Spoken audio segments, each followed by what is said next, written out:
What's up? I'm back. I'm talking Spider-Man, Guardians of the Galaxy. What's the better trilogy? Let's run it. So someone asked me the other day, they said Guardians of the Galaxy, Spider-Man. What trilogy is better? MCU, I feel like those are the big ones. They're really two contenders because like you got Cap. You're gonna throw out Cap. I already hear you in the comments. The first one, The second one, whoa. The third one though, is it really even a Captain America movie?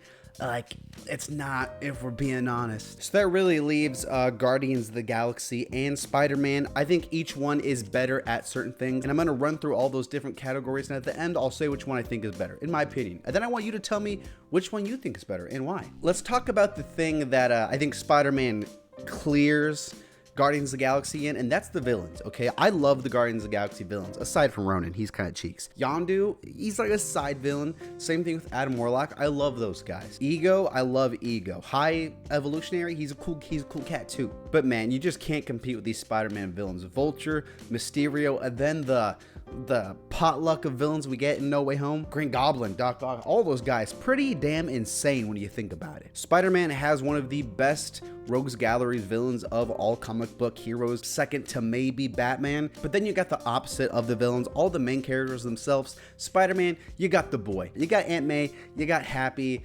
Ned, MJ. Those suckers kind of suck compared to the Guardians themselves. Star-Lord, Rocket, Drax, Gamora, Nebula. Good lord, it never ends. Outside of Spider-Man, all the other characters have their moments for sure, but just the amount of character development you get for the Guardians, you don't get that in the Spider-Man trilogy. There's no big overarching thing for Ned or for MJ or for Aunt May. There's small things, but I think all of them kind of are used to service Peter, which is fine.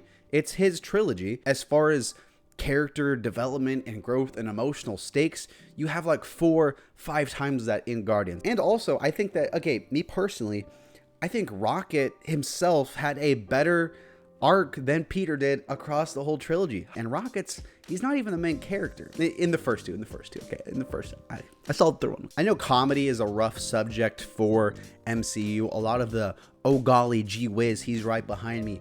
Oh shucks, I left my Pop-Tarts in the freezer, stuff like that. But when you think of humor in the MCU that works, you think of Guardians of the Galaxy, and I gotta give this point to them again. Guardians, I can point to certain sequences that I think are hilarious. That is the most authentic, genuine laugh in my entire life. Great stuff. Let's talk about the first entry in the franchise. It's kind of tough too, because they're both very solid entries, but I'm giving the edge to Guardians 1. There's just so much it sets up perfectly. Homecoming, I remember Vulture. I remember he climbs the Washington Monument. That's kind of a thing. I think Homecoming, it just didn't leave as good of an impression on me as the first Guardians did, and I'm willing to bet that's kind of the case for a lot of people. Let's talk his second installment though. This one I'm gonna give to the Spider Guy. Second Guardians, I think, is underrated because it is the weakest of the three, but I hate when people like to pretend it's a bad movie. It is not a bad movie. You're a bad movie if you say that. Ego is great. All the stuff with Nebula in that movie, the sequence with Yondu and Rocket with all the Ravengers, dude slaps, dude. Goes crazy, goes absurd. So yeah, I'm giving that one to Guardians.